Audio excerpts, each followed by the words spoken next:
नमस्कार, आप देख रहे हैं एबीपी न्यूज डिजिटल। मैं हूं आपके साथ अपर्णा सिंह। रुक करते हैं बड़ी खबर की ओर। कानपुर से संवाददाता जितेंद्र शुक्ला की खास रिपोर्ट। प्रधानमंत्री नरेंद्र मोदी के आत्मनिर्भर भारत के सपने को साकार करने में कानपुर की महत्वपूर्ण भूमिका है। प्रधानमंत्री ने विकसित भारत 2047 का जो लक्ष्य रखा है उसे पूरा करने में हम सभी जुटे हैं। आज का भारत हर क्षेत्र में अग्रणी भूमिका निभा रहे हैं। धरती से लेकर अंतरिक्ष तक भारत के विभिन्न कार्यों को पूरे विश्व में चर्चा हो रही है। ये कहना प्रदेश के डिप्टी सीएम ब्रजेश पाठक का है। वे सोमवार को कानपुर नगर में आयोजित आत्मनिर्भर भारत संकल्प अभियान के अंतर्गत प्रोफेशनल सम्मेलन को संबोधित कर रहे थे। उन्होंने कहा कि प्रधानमंत्री नरेंद्र मोदी के कुशल एवं दूरदर्शी नेतृत्व में आज के नए भारत की चर्चा पूरे विश्व में हो रही है। प्रधानमंत्री ने तय किया कि अब भारत दूसरे देशों से बने उत्पादों पर निर्भर नहीं रहेगा और स्वयं आत्मनिर्भर बनेगा। उप मुख्यमंत्री ने कहा कि गन्ना उत्पादन और चीनी उत्पादन में उत्तर प्रदेश संपूर्ण राष्ट्र में नंबर 1 है। कोरोना काल में हमारे कोई चीनी मिल बंद नहीं हुई थी। ड्रोन दीदी के माध्यम से प्रधानमंत्री ने गांव की महिलाओं को सशक्त और आत्मनिर्भर बनाने का काम किया। डिफेंस सेक्टर में कई उत्पादों को भारत के बाहर से मंगाया जाता था, लेकिन आज प्रधानमंत्री नरेंद्र मोदी के नेतृत्व में हमें यह कहने पर गर्व है कि भारत डिफेंस सेक्टर में भी तेजी से आगे बढ़ रहा है। कानपुर के लोगों ने भारत की अर्थव्यवस्था को गति देने का काम किया है। हमारी सरकार ने हर जिले के विशेष उत्पाद को वन डिस्ट्रिक्ट वन प्रोडक्ट के माध्यम से प्रमोट करने का काम किया है, जिसमें सभी प्रदेशवासियों को इसका लाभ मिल रहा है और हर जिले की अलग पहचान बन रही है। डिप्टी सीएम ने कहा कि जब कानपुर के बेटे समेत पुलवामा में हमारे भाई बहनों पर हमला हुआ था, तब प्रधानमंत्री नरेंद्र मोदी के नेतृत्व में हमने ऑपरेशन सिंदूर के माध्यम से इसका करारा जवाब दिया था। उप मुख्यमंत्री ब्रजेश पाठक ने कानपुर नगर में भारत रत्न लौह पुरुष सरदार वल्लभ भाई पटेल की 150वीं जयंती वर्ष के उपलक्ष्य पर भारत की एकता, अखंडता और राष्ट्र निर्माण के भावों से उद्बुद्ध रेल बाजार से फेथफुल नगर बाजार तक पदयात्रा की। डिप्टी सीएम के साथ हजारों की तादाद में चल रहे कार्यकर्ता के द्वारा भारत माता और सरदार वल्लभ भाई पटेल के जय घोषों का आकाश गूंज उठा। फेथफुल नगर बाजार चौराहा पर आयोजित जनसभा में डिप्टी सीएम ब्रजेश पाठक ने कहा कि सरदार वल्लभ भाई पटेल जी के देश की अखंडता और एकता के लिए अपना जीवन समर्पित करने का काम किया है। अंग्रेजों ने उन्हें जज बनने का प्रस्ताव रखा, जिसको ठुकराते हुए भारत माता की आजादी के लड़ने का काम करने का फैसला किया था। ऐसे महान व्यक्ति की 150वीं जयंती के अवसर पर हम समस्त प्रदेशवासी और भारतवासियों की तरफ से उन्हें नमन करते हैं। इस अवसर पर क्षेत्रीय अध्यक्ष भाजपा कानपुर बुंदेलखंड क्षेत्र प्रकाश वाल, जिला अध्यक्ष भाजपा शिवराम सिंह, विधायक रघुनंदन सिंह भदौरिया, प्रभारी अनूप अवस्थी, सदस्य महिला आयोग पूनम द्विवेदी, संचालक जसविंदर सिंह, कार्यक्रम संयोजक बीएल पाठक, अनुराग दिवाकर मिश्र, पूर्व जिला अध्यक्ष राधेश्याम पांडे एवं अन्य गणमान्य उपस्थित रहे।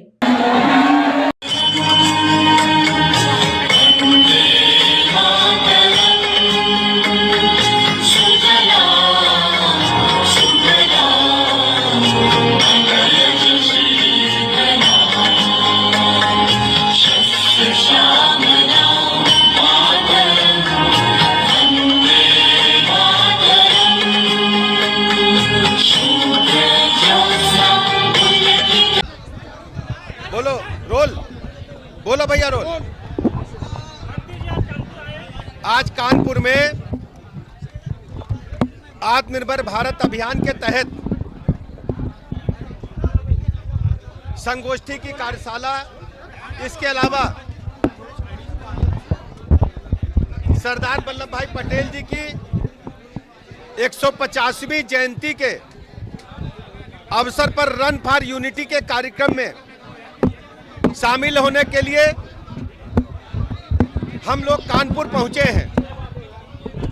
कानपुर में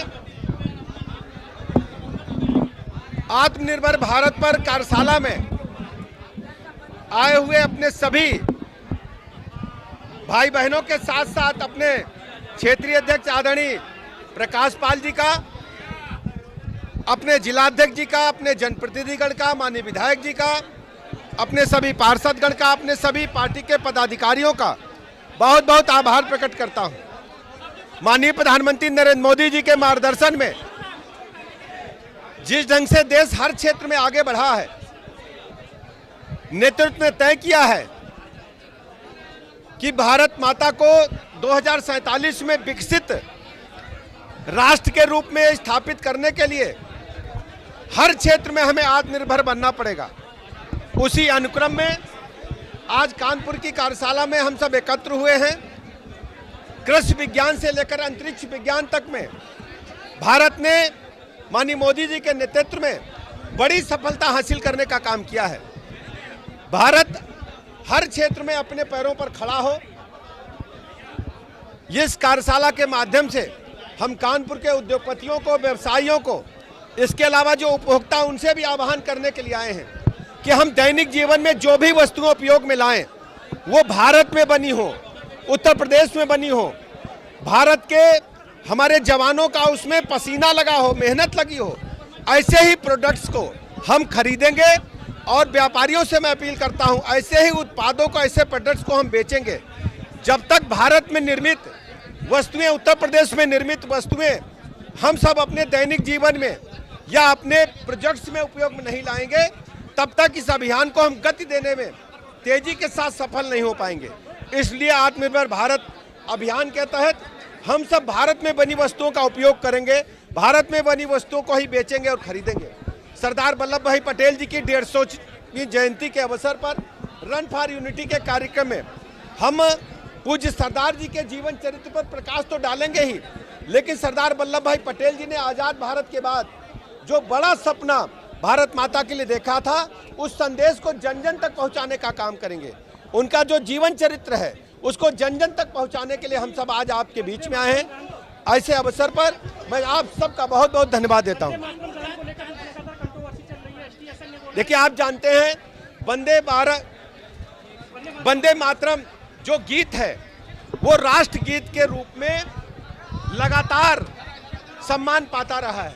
कांग्रेस ने लगातार इसमें ऐसे उपबंधों को हटाने का काम किया था जो भारत माता की वीर गाथा को तो गाते ही थे, लेकिन हमारी जो सांस्कृतिक परंपरा है, हमारी देवी देवता हैं, उनका भी बंधन इस गीत के माध्यम से था।